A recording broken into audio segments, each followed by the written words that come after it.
Joachim von Ribbentrop, as he is known in historical records, was born on April 30th, 1893 in Wesel, a city situated near the Dutch border. At that time, Wesel was part of Rhenish Prussia, a province within the Rhineland region of Western Germany. Initially, he was simply named Joachim Ribbentrop. The von prefix was acquired later when he was adopted by a relative of noble lineage, leading to his designation as Joachim von Ribbentrop. His father was Richard Ulrich Friedrich Joachim Ribbentrop, a lieutenant in the Westphalian Field Artillery of the Army. Richard's profession necessitated frequent relocations for the family. As will become clear, Joachim's later political prominence was significantly aided by his multilingualism and international awareness, skills cultivated early in life due to his father's military career. His mother, Johanna Sophie Hertwig, known as Sophie, and Richard had 3 offspring. Lothar, the eldest, was born in 1890, Joachim, the second son, in 1893, and their daughter Ingeborg in 1896. The Ribbentrop family moved locations frequently throughout Joachim's early years. During his childhood, they moved to Kassel Wilhelmshöhe, near the town of Kassel. In the late 19th century, becoming an officer in the German army typically required a certain degree of personal wealth. Lieutenant Richard Ribbentrop, lacking such financial resources, must have possessed exceptional qualifications to attain his rank. Nonetheless, the Ribbentrop's immersion in a social circle of affluent military families, many of whom belonged to the lesser Prussian and German nobility, appears to have profoundly influenced young Joachim. He would spend a considerable portion of his later life endeavoring to acquire the symbols of wealth and aristocratic status. In the late 19th and early 20th centuries, tuberculosis remained a lethal illness with limited effective treatments. Its contagious nature also meant that Sophie Ribbentrop often had to isolate herself, spending considerable time in bed and separated from her children to prevent them from contracting the disease. Ultimately, these efforts proved unsuccessful. Her eldest son, Lothar, did contract tuberculosis and eventually died from it years later. It is also highly probable that Joachim himself became tubercular at a young age. Consequently, at the age of 18, he underwent the removal of one of his kidneys, likely to impede the disease's further spread within his body. This procedure resulted in a drooping eyelid for Ribbentrop, a condition linked to the infected kidney. Beyond these personal health issues, Lothar's later death deeply affected him. The 2 brothers were close and depended on each other within a family structure, where Lieutenant Ribbentrop was emotionally distant and unaffectionate. Consequently, during his late teens, Joachim became increasingly isolated, exacerbated by the family's continued relocations due to his father's reassignment to different military bases and garrisons. In 1901, Richard Ribbentrop was promoted to major, and the family was once more uprooted from Kassel to reside in Metz. Metz, now in eastern France, had become part of the German Empire in 1871, following Prussia's annexation of Alsace and Lorraine provinces after the brief Franco-Prussian War. The Ribbentrops remained in Metz for the subsequent 7 years. In 1902, Sophie Ribbentrop finally succumbed to tuberculosis and passed away. Richard then remarried to Olga Margarete von Prittwitz, a pleasant woman, but one with whom Joachim did not develop a closer relationship. From 1904, at the age of 11, Joachim was enrolled in the Lycée Faber school in Metz. Here he did not distinguish himself academically. One teacher commented on his excessive self-assurance, which was not reflected in his actual academic performance. At the conclusion of one winter term, he ranked 32nd out of 50 students, a result that led to a paternal beating. However, despite his lackluster academic achievements, individuals who remembered him from this period later recounted that Joachim did possess a certain charm, enabling him to avoid consequences that others could not. This skill in ingratiating himself with those in authority, despite lacking genuine substance, was a trait he would employ throughout his life. In 1908, a significant change occurred for the Ribbentrops. That year, Richard Ribbentrop resigned his commission in the German Imperial Army. He harbored considerable reservations about the direction of German policy under Kaiser Wilhelm II, and a moral crisis prompted his resignation, which his superiors urged him to reconsider, but which he ultimately pursued. Subsequently, the family entered a new phase of peripatetic existence across Europe and even further afield. For a period, they resided in Switzerland, in the town of Arosa, followed by a brief period in Britain, a country for which Joachim developed a fondness, before relocating to Canada in 1910. By this time, Joachim was reaching adulthood, and in the early 1910s, he undertook various jobs while in Canada. He briefly worked at Molson's Bank in Montreal and subsequently for an engineering firm involved in the reconstruction of the Quebec Bridge over the St. Lawrence River. He also ventured into the United States and was briefly employed as a journalist in both New York City and Boston. Throughout these years, Joachim traveled extensively and also became proficient in English. His linguistic abilities and familiarity with numerous countries in Europe and North America would become a key factor in his later rise to prominence in Germany. The Ribbentrops traveled around Europe and North America during a period of escalating tensions among some of the nations they visited. Joachim's country of birth, Germany, had only recently been formed in 1871 from several smaller German states. This new nation, encompassing modern Germany and much of Western Poland, was swiftly perceived as a threat by other European powers. This rivalry was intensified by the European powers' competition for control of Africa and much of Asia. By the early 20th century, these tensions had resulted in the formation of two major alliances across the continent. One alliance was led by Germany and included the Austro-Hungarian Empire and Italy. In opposition, Britain, France, and Russia had formed the Triple Entente. By the time the Ribbentrops were living in Canada, Britain and Germany were engaged in a naval arms race. While Russia and the Austro-Hungarian Empire were in conflict in the Balkans, both seeking greater influence as the Ottoman Empire declined. Thus, by the early 1910s, Europe was a volatile environment on the brink of a major war. This latent tension finally erupted in the summer of 1914. On June 28th, Archduke Franz Ferdinand, heir to the Austro-Hungarian Empire, was assassinated by Gavrilo Princip, a Serbian nationalist, during an official visit to Sarajevo. A regional crisis arose between Austria-Hungary and Serbia, which escalated when Vienna indicated its intention to intervene in Serbia's internal affairs to conduct an investigation. Russia declared its support for the Serbian government, and during July 1914, all other major European powers signaled their intention to become involved should the situation escalate into military conflict. Upon his return to Europe, Ribbentrop enlisted in the German Imperial Army. The ensuing war from 1914 to 1918 was a peculiar conflict, largely fought over limited territory in northeastern France, with smaller fronts in the Alps and Eastern Europe.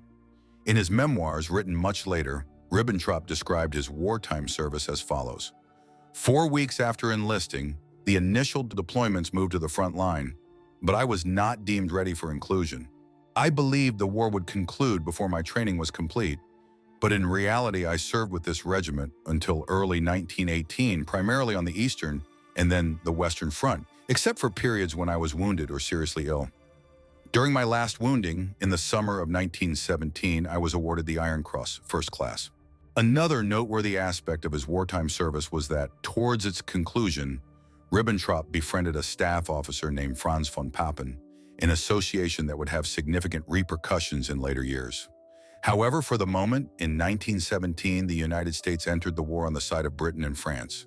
This shifted the balance of the conflict in favor of the Western European powers, and with domestic unrest emerging within Germany, the Kaiser abdicated on November 9, 1918. 2 days later, an armistice was signed, and Germany conceded defeat in the war. The German Empire ended, and a new republic named after the town of Weimar was established. Despite his grandfather and father both having been career army officers, Ribbentrop did not seek to remain in the military of the newly formed Weimar Republic.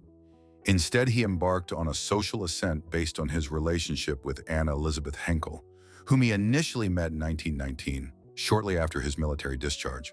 However, in 1925, an aunt, Gertrude von Ribbentrop, consented to adopt the 32-year-old Joachim, enabling him to legally add the nobiliary particle von to his name.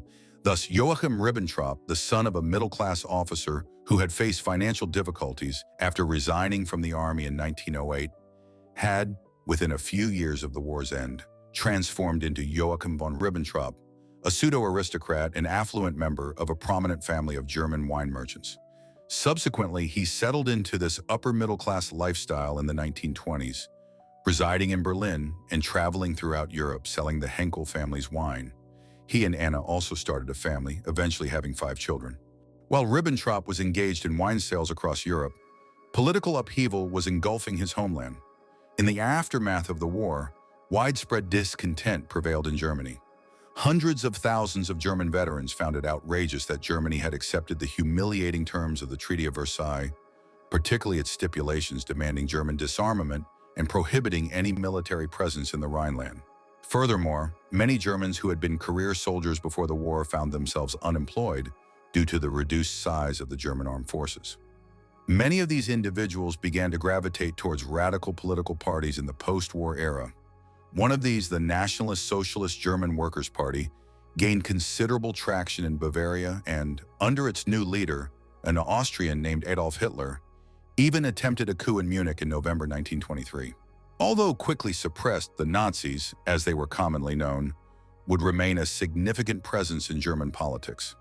At the opposite end of the political spectrum, parties like the Communist Party of Germany also enjoyed substantial support during the 1920s. Thus, while the Weimar Republic was largely governed by centrist parties such as the Social Democratic Party, the nation was vulnerable to shifting towards more extremist politics should the economic or political climate change. In 1928, Ribbentrop became involved in this evolving political landscape for the first time. He was introduced to Hitler that year through a mutual acquaintance. From the Nazi leader's perspective, he was interested in meeting the Berlin-based wine merchant with connections in high society, both within the German capital and abroad. Perhaps he could prove useful in the future. However, there is no indication that Ribbentrop immediately converted to the Nazi ideology. They met and parted ways, and it would be 4 years before Ribbentrop and his wife formally joined the Nazi Party. Moreover, throughout the late 1920s and early 1930s, Ribbentrop maintained closer relationships with numerous members of the Jewish business community in Berlin. In due course, he would recognize this belief as the illusion it truly was. At the time of his first encounter with Hitler in 1928, neither Ribbentrop nor anyone else could have foreseen the central role the Nazi leader would rapidly assume in the German political arena. In the Reichstag elections of May 1928, the Nazis had garnered slightly over 2.5% of the national vote, which translated to a mere 12 seats in the 491-seat Reichstag. However, this landscape would dramatically shift in the subsequent years. Following the period of substantial global economic expansion known as the Roaring Twenties, the stock exchange and markets on Wall Street in New York City began to experience significant downturns as the decade neared its end in the autumn of 1929. Within weeks, the global economy plunged into a devastating economic downturn. Later known as the Great Depression, Germany was particularly affected, and as its banking system hovered on the brink of collapse, Germans experienced widespread job losses, followed by the depletion of their savings. As discontent intensified towards the established political parties that had governed the Weimar Republic throughout the 1920s, the Nazis, communists, and other radical political factions suddenly gained electoral prominence. When fresh elections were conducted in September 1930, the Nazis ascended to become the second largest party in the nation, securing almost 20% of the seats in the Reichstag. During the early 1930s, the situation in Germany did not improve. Unemployment surged to nearly 30%, and many individuals resorted to bartering as the Reichsmark had essentially lost its value. Consequently, when yet another round of elections took place in July 1932, the outcome was an even more polarized Reichstag. The Nazis now emerged as the largest party in Germany. Their message of resentment and indignation had gained considerable traction, and they managed to attain 37% of the national vote, their most successful election result to date, which resulted in 230 seats in an expanded Reichstag comprising 608 seats. Nevertheless, this was insufficient to secure absolute power, and the ascent of the Communist Party of Germany, which secured third position with 89 Reichstag seats, ensured that the parliament remained divided between right-wing and left-wing blocs. It was clear that the Nazis possessed the strongest mandate in the country, but they had not obtained a majority of the vote, and a significant portion of the population harbored distrust towards their motives and objectives. In this deadlock, the president, Paul von Hindenburg, opted to appoint a minority government predominantly composed of centrist and center-right independents. This government was led by Franz von Papen as chancellor, the former army officer whom Ribbentrop had encountered and befriended 15 years prior during the First World War. This long-standing connection would propel Ribbentrop into the core of the Nazi Party. Following von Papen's appointment as chancellor, he could not simply disregard the Nazis, for whom nearly 2 out of every 5 Germans had cast their votes. However, relations between the Chancellor and the Nazi leader were strained, often necessitating intermediaries for their negotiations. A key aspect of these discussions was addressing how to prevent the further rise of German communists. Thus, in the early autumn of 1932, Ribbentrop, who had finally become a member of the Nazi Party on May 1, 1932, was asked to become involved in negotiations between the leader of his newly joined party and his old acquaintance, von Papen. Even at this juncture, Ribbentrop appears to have been a politically moderate figure, and it seems evident that his complete conversion to the Nazi ideology transpired during the events of late 1932, in which he played a central role. Upon arriving at Berchtesgaden in Bavaria, he found Hitler to be highly agitated by von Papen's reluctance to concede the position of Reichschancellor to him. However, the Nazi leader conveyed to Ribbentrop his willingness to enter into a coalition if permitted. Ribbentrop later asserted in his memoirs that, by the conclusion of this meeting, he had become convinced that Hitler was the only individual capable of rescuing Germany from the perceived communist threat. While the negotiations in the autumn of 1932 had facilitated Ribbentrop's closer association with Hitler, they ultimately failed. Consequently, new elections were once again scheduled for November 1932, merely 4 months after the preceding national vote. In this election, both the Nazis and the Social Democratic Party experienced seat losses, with the Nazi vote share declining from 37% to 33%. The Communists made marginal gains, sufficient for Hitler to further amplify fears during the winter of 1932 that left-wing parties were advancing at the expense of the right. Thus, when General Kurt von Schleicher assumed the chancellorship in December 1932, negotiations resumed between Hitler, von Papen, and a coalition of political centrists and business community members aimed at establishing an arrangement to fortify the political system against the communists. Ribbentrop played a pivotal role in these negotiations, and a crucial meeting took place at his Berlin home on January 22, 1933. It was here that von Papen initially conceded his support for Hitler's candidacy to become Chancellor of Germany under certain conditions. The meeting at Ribbentrop's Berlin residence marked the beginning of the end for the Weimar Republic, which had governed Germany since 1919. Moreover, days earlier, a fire had erupted in the Reichstag, and Hitler had attributed the incident to communist subversives. He subsequently utilized this event in late March to enact an enabling act, which effectively authorized Hitler and the Nazi Party to govern by decree. Thus, the Weimar Republic effectively ceased to exist within weeks of Hitler's appointment as Chancellor. And Ribbentrop would soon be rewarded for his instrumental role in facilitating Hitler's rise to power.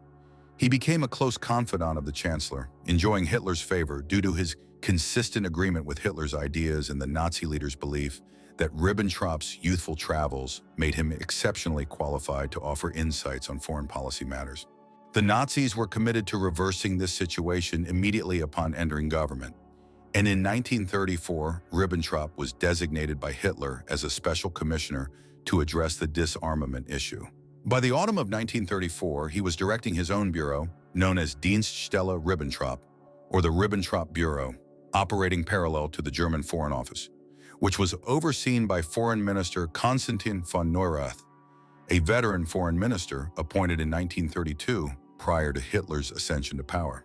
In the mid-1930s, Ribbentrop was tasked with conducting diplomacy with France, Britain, and other European nations, aiming to persuade them of Germany's peaceful intentions, even as the country rapidly rebuilt its military, navy, and air force. Ribbentrop achieved further advancement in 1935 when he was appointed as the Reich Ambassador Plenipotentiary at Large, a position within the German diplomatic corps subordinate only to the foreign minister. In this capacity, Ribbentrop oversaw negotiations concerning 2 diplomatic agreements that Nazi Germany entered into in 1935 and 1936. The first of these was the Anglo-German Naval Agreement, concluded in June 1935. Through this agreement, Germany theoretically consented to maintain the tonnage of its navy, the Kriegsmarine, at 35% of that of the British Royal Navy. This agreement was formulated at a time when Hitler firmly believed that an alliance with Britain remained a possibility. It was also presented as a purported gesture of goodwill by the Nazis, intended to persuade Britain and France to agree to rescind other provisions of the Treaty of Versailles. As part of these negotiations, Ribbentrop employed the tactic of suggesting Germany desired the restoration of its former colonies in East Africa which it had possessed before the First World War, as a leverage to secure the agreement. In retrospect, the agreement's most significant aspect may have been the limited British reaction 9 months later in March 1936, when Germany remilitarized the Rhineland region of Western Germany, an action prohibited under the Versailles Treaty. The second international agreement orchestrated by Ribbentrop during this period was the Anti-Comintern Pact. This pact was finalized in November 1936 between Nazi Germany and the Empire of Japan. The treaty's full title was the Agreement Against the Communist International, and it essentially formed a coalition of right-wing governments opposing the Soviet Union. Benito Mussolini's Italy acceded in 1937, followed by General Franco's new fascist regime in Spain in 1939, and Hungary as well. The agreement held political significance for subsequent events, as it fostered closer ties between Germany and Japan, and later Italy, in ways that would have major repercussions once the impending war commenced in 1939. It also signaled the full ascent of von Ribbentrop as Germany's leading diplomat. Von Neurath remained foreign minister, but he had favored a pro-China stance regarding the conflict in the Far East, which had been ongoing between China and Japan since the early 1930s. Thus, Ribbentrop's negotiation of the Anti-Comintern Pact underscored that von Neurath was now a figurehead, and Ribbentrop wielded the real authority in overseeing foreign affairs within the Nazi regime. In August 1936, coinciding with the conclusion of the Anti-Comintern Pact, Ribbentrop was appointed as Germany's ambassador to Britain. Hitler instructed him to endeavor to cultivate positive relations in London, with the aim of establishing an alliance between Britain and Germany. In hindsight, this may appear as a peculiar aspiration for the German chancellor in the mid-1930s, but it aligned with Hitler's racial ideologies. He considered the British people to be fellow Aryans, nearly as racially advanced as the Germans. From this perspective, they were a natural ally for Germany, and Hitler deemed it simply logical that the British would eventually seek an alliance with Germany against the communist Slavs of Eastern Europe and other groups the Nazis considered racially inferior. These assumptions endured in Germany and, in part, explain Hitler's later decision to turn eastward against Russia in 1941 without first conquering Britain. His tenure as German ambassador to Britain would span a year and a half, marked by a series of diplomatic incidents. For example, during a visit to Durham Cathedral in November 1936, he mistakenly identified organ music as the German national anthem and performed a Nazi salute, a gesture he repeated when he met King George VI in February 1937. More concerningly, Ribbentrop chose to concentrate his diplomatic efforts on persuading Britain to either join the Anti-Comintern Pact or return Germany's former colonies in East Africa. The latter was an issue in which Hitler held no genuine interest and had merely been utilized as a bargaining chip during the negotiations leading up to the Anglo-German naval agreement. All of these endeavors proved futile, and by mid-1937, Ribbentrop was generally regarded as unintelligent by senior British officials or was intensely disliked due to his personality. This sentiment was mutual, and a year after his appointment as ambassador, Ribbentrop had developed contempt for his British hosts. Moreover, he was now beginning to view the alliance with Japan and Italy as something to be directed against Britain, and even considered that an alliance with the Soviet Union should be pursued instead of one with London, if necessary. By 1937, Ribbentrop was perceived as such a liability by his own staff and members of the British Foreign Office that many actively sought to keep him away from London to prevent further diplomatic blunders. One tactic employed was to dispatch him to the English West Country, specifically regions like Cornwall and Devon. This particular development would have a bizarre epilogue. Ribbentrop visited this area on several occasions during his time in England, sometimes staying with Colonel Edward Bolitho, the Lord Lieutenant of Cornwall. While there, Ribbentrop developed a deep fondness for the region around St. Michael's Mount and St. Ives. The allure of this part of England, the sunny southwest, was such that he reportedly began petitioning Hitler that, at some future time when Britain had been conquered or subjugated into a junior alliance position, Ribbentrop would be granted some of the castles and manor houses he had admired in the West Country, and that he would also be awarded Cornwall as a sort of personal fiefdom. Hitler had apparently agreed, and Ribbentrop even began informing people in Cornwall in 1937 that he would one day become the lord of their shire. Intriguingly, this might also explain why Cornwall was largely spared during German bombing missions over Britain during the Blitz of 1940 and 1941. Perhaps the most revealing aspect of Ribbentrop's aspiration to become Lord of Cornwall was that it indicated he might have so intensely disliked being in London at this point that he viewed the West Country as an idyllic sanctuary. By late 1937, he sought to leave his ambassadorial position, and the opportunity to depart finally arose in early 1938, when Hitler used a series of scandals within the German military as a pretext for removing officials who had held office prior to 1933. Among those removed was the foreign minister, von Neurath. Upon von Neurath's dismissal on February 4, 1938, Ribbentrop was appointed as his successor. He assumed office just as Nazi Germany's stance in Europe was becoming increasingly aggressive. Following rearmament and the remilitarization of the Rhineland between 1933 and 1937, the next objective was to establish dominance in Central Europe. The initial step towards this was achieved in March 1938, when Hitler exerted military and political pressure on Austria to ensure the Anschluss, the unification of Germany and Austria into a greater Germany, was realized. Ribbentrop, newly appointed as foreign minister, did not play a central role in this event, but would in subsequent diplomatic negotiations leading up to the outbreak of the Second World War. The first of these initiatives concerned German claims to the Sudetenland, a region of Czechoslovakia with a substantial ethnic German population. No sooner had Nazi flags begun to fly in Vienna than Hitler and his associates began pressing their claims on the Sudetenland to Britain and France.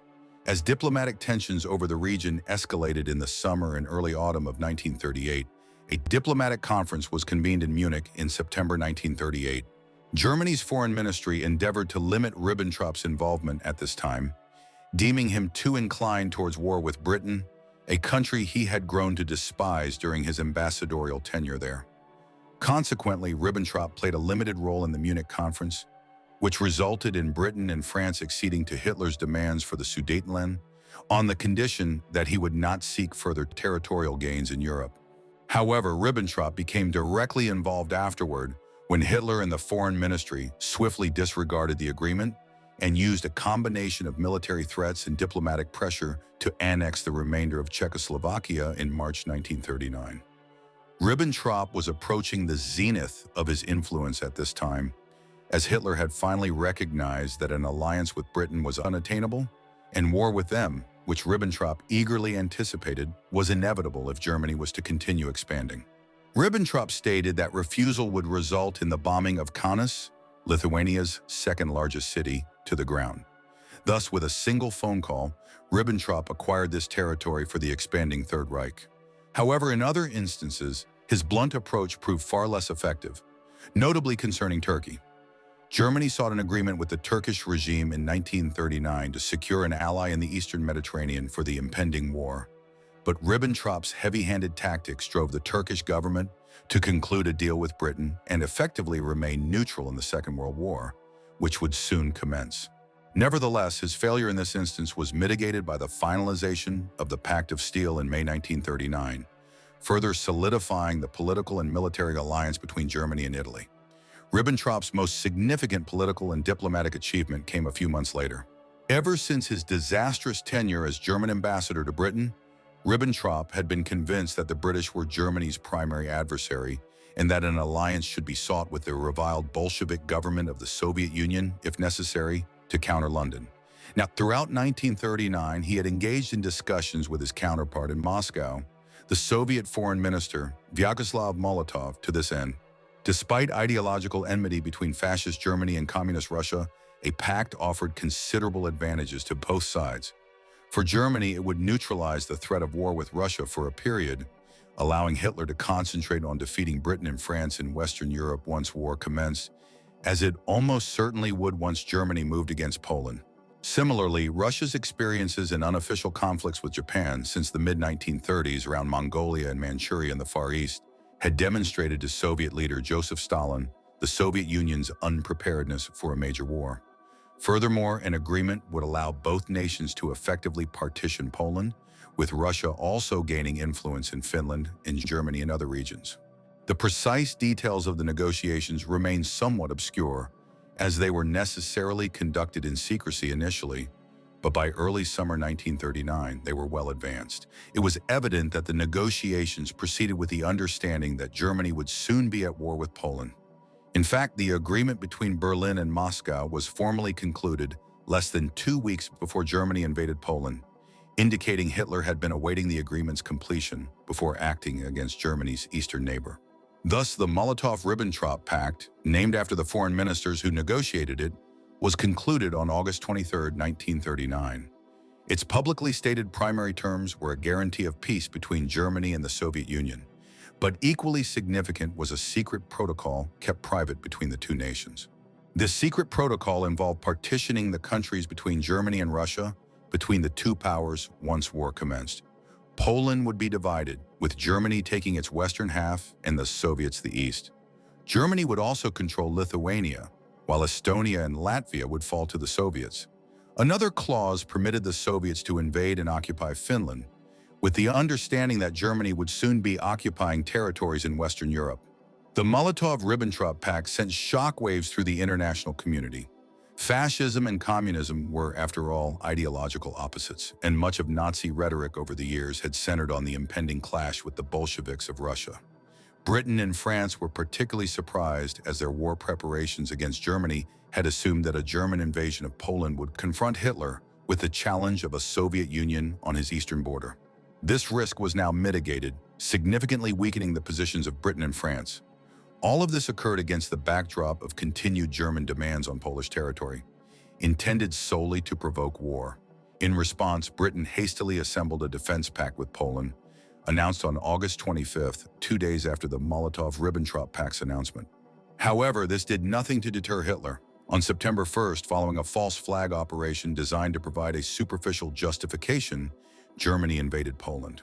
2 days later, Britain and France declared war on Germany in response. 2 weeks after that, the Soviet Union invaded eastern Poland to occupy the area agreed upon with Germany in the Molotov-Ribbentrop Pact. The success of the Molotov-Ribbentrop Pact in the invasion and occupation of Poland, which followed in the ensuing weeks, propelled Ribbentrop to a position of considerable power within the Nazi regime. His influence would continue to rise for the next 2 years. His diplomatic coup with the Soviets provided the context for Germany to launch the Second World War, and in its early stages, the war progressed exceptionally well for Germany. Ribbentrop's agreement with the Russians had created an opportunity for the Nazis to rapidly conquer much of mainland Europe. Consequently, the German foreign minister reached the zenith of his power between 1939 and 1941, enjoying Hitler's extremely high regard throughout this period.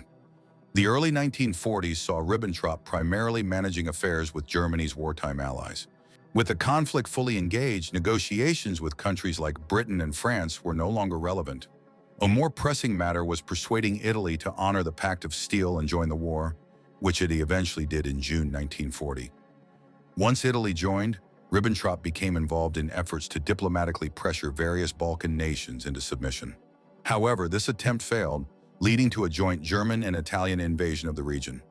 Concerns also arose regarding the situation in the Pacific, where Germany's ally Japan was becoming increasingly jingoistic in its approach to the United States. From 1940 onward, Ribbentrop worked towards the failure of negotiations between the two Pacific powers, encouraging Japan to attack America. In contrast to his astute analysis in 1939 that an agreement with the Soviets was advisable, this later perspective on America demonstrated poor judgment on Ribbentrop's part. When Japan eventually attacked America in December 1941, it drew the United States into the war in ways that would shift the war's balance in favor of the Allies. Ultimately, it was not the United States' entry into the war that initiated Ribbentrop's declining influence within the Nazi regime. Rather, Hitler's decision 6 months earlier to abrogate the Molotov-Ribbentrop Pact and invade the Soviet Union in the summer of 1941 dramatically reduced Ribbentrop's influence. Hitler's decision to leave Britain undefeated in the West and instead invade Russia in the East contradicted everything Ribbentrop had striven for since early 1939. To prevent it, the foreign minister had even suggested Germany should have attempted to bring the Soviet Union into the war against Britain on Germany's side. However, Hitler began acting according to his ideological desire to destroy the Soviet Union in 1941, whereas he had previously behaved strategically in 1939. This tactical shift proved disastrous for the Nazi war effort. After initial successes that brought massive German armies to the outskirts of Moscow and Leningrad, The onslaught stalled in the winter of 1941. Following a calamitous defeat at the Battle of Stalingrad the following autumn and winter, the Russians began to push the Germans back towards Poland in early 1943. By that point, it was clear that Germany would eventually lose the war. The events of 1941 and 1942 saw Ribbentrop increasingly fall out of favor with Hitler and lose much of his influence within the Third Reich. His ascendancy since 1939 had been predicated on the accord with the Soviet Union, and his efforts to preserve this agreement in 1940 and 1941 placed him in opposition to Hitler for the first time, the very figure with whom he had ingratiated himself over the years by consistently agreeing with his ideas. Moreover, beyond the damage to his personal relationship with the Führer, the simple reality was that as the war continued, Ribbentrop found himself with fewer and fewer opportunities to make an impact on the international stage. As foreign minister, his role was diplomacy, but by 1942, Germany had severed diplomatic relations with a vast number of countries worldwide. Beyond its own allies, Italy, Japan, and Central European states like Hungary, Germany only maintained diplomatic ties with neutral European countries such as Ireland, Spain, Switzerland, and Sweden. Consequently, Ribbentrop lacked any viable initiative to rebuild his influence. Moreover, Hitler was reportedly finding his company increasingly tedious and deliberately avoided meetings with the foreign minister, whom he had once considered so agreeable. Ribbentrop's involvement in the Holocaust of Europe's Jewish population, which commenced from 1941 onward, and indeed his broader stance towards Jewish people, has been a subject of considerable debate. As previously noted, during his earlier career as a wine merchant, Ribbentrop knew and collaborated with numerous Jewish business professionals in Berlin. In fact, in the early days of the Nazi regime in 1933, he even hosted a luncheon for some Jewish colleagues to assure them that the openly anti-Jewish sentiments expressed by the Nazi Party were largely just for show. Despite initial resistance, German control over France rapidly disintegrated in August 1944. By the end of that month, Paris had been liberated, and a separate invasion in the south of the country resulted in the complete expulsion of German forces from the entire region. The stage was now set for an advance into eastern France in the autumn, followed by western Germany in the winter. Concurrently on the Eastern Front, the Russians persistently drove the Germans back through Ukraine, the Baltic states, and then Poland. By January 1945, they were amassing their armies in western Poland for the final push towards Berlin in the early spring of 1945. The new year ushered in a race by both sides to penetrate German territory as swiftly as possible. Yet Hitler would not permit any discussion of surrender, which might have involved Ribbentrop as foreign minister. It was simply a contest to determine whether the Russians or the Americans and British would seize Berlin first. Ribbentrop's final months as German foreign minister witnessed whatever remaining influence he possessed completely vanish. By this point, with no further diplomatic triumphs to be achieved, he attempted to regain Hitler's favor by dedicating himself energetically to the Third Reich's genocidal policies, even as it crumbled. This strategy did not produce the intended result, and his standing diminished further in the summer of 1944 when numerous members of the Foreign Office were implicated in a conspiracy orchestrated by elements within the German army to assassinate Hitler and negotiate a surrender to the Allies in July 1944. While Ribbentrop was certainly not personally involved, it reflected poorly on him that individuals with whom he had worked were complicit in the attempted coup. By the final months of 1944, he was openly mocked by some of his colleagues within the government, most of whom had always despised Ribbentrop but had tolerated him as one of Hitler's favored officials. Yet ultimately, he lost even that position. Although Ribbentrop received an invitation to attend the Chancellor's 56th birthday celebration in Berlin on April 20, 1945, when he requested a private audience with Hitler a few days later, he was denied and informed that Hitler had more pressing matters to attend to. By that time, in April 1945, Berlin was encircled by Russian forces, and American and British troops were rapidly advancing through central Germany, attempting to reach the capital before the war concluded. With civilians, including young boys and the elderly men, being armed by the Nazi regime in a desperate attempt to defend central Berlin, Hitler opted against fighting and instead committed suicide in the bunker of the Reich Chancellery on April 30, 1945. His designated successor, propaganda minister Joseph Goebbels, took his own life a day later, along with his wife and children. With the war effectively over, the heads of the German government fled Berlin to northern Germany, to the town of Flensburg on the Danish border, an area not yet reached by Allied forces. There, the new president of Germany, Admiral Karl Dönitz, organized the country's surrender to the Allies, and on May 8, 1945, the war in Europe ended. Ribbentrop, who had also fled north towards Flensburg, offered his services to Dönitz but was rebuffed. He now found himself a fugitive and, as a senior minister of the Nazi regime, was a prime target for capture. Consequently, it was not long before he was located, and on June 14, 1945, he was apprehended in the northern port city of Hamburg. Ribbentrop would now face prosecution as one of the leading figures of the regime. The Allies had decided, prior to the final assault on Berlin, that only specific groups within Germany would face retribution for the country's wartime actions. These were largely confined to senior members of the Nazi Party and regime, as well as the SS, the paramilitary organization responsible for operating the concentration camp system across Europe, resulting in the murder of millions of Jews, Roma, Soviet prisoners of war, and many others. As German foreign minister from 1938 to 1945, Ribbentrop was slated to be tried alongside a group of surviving senior Nazis. These included Hermann Göring, head of the Luftwaffe, Albert Speer, armaments minister, Wilhelm Keitel, chief of the Wehrmacht and de facto Minister of Defense throughout the war, and Hans Frank, head of the General Government of Poland, the Nazi occupation administration established in 1939. Each was accused of contributing to the outbreak of the Second World War and committing war crimes and crimes against humanity by managing the war and being complicit in the operation of the concentration camp system. These individuals were put on trial in the German city of Nuremberg in late 1945, chosen because it was there that the Nazis had held their massive annual rallies during the 1930s. The trial lasted for 11 months. Ribbentrop's legal counsel attempted to portray him as a mere puppet, a powerless foreign minister whose department was effectively controlled by Hitler. They also attempted to suggest that Ribbentrop himself had been deceived by Hitler's pronouncements between 1933 and 1939 regarding his desire for peace in Europe while allowing Germany to restore its dignity.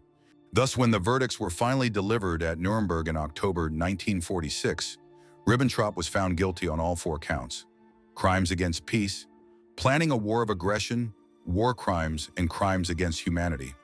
Like several others, including Göring, Frank, and Keitel, he was sentenced to death by hanging.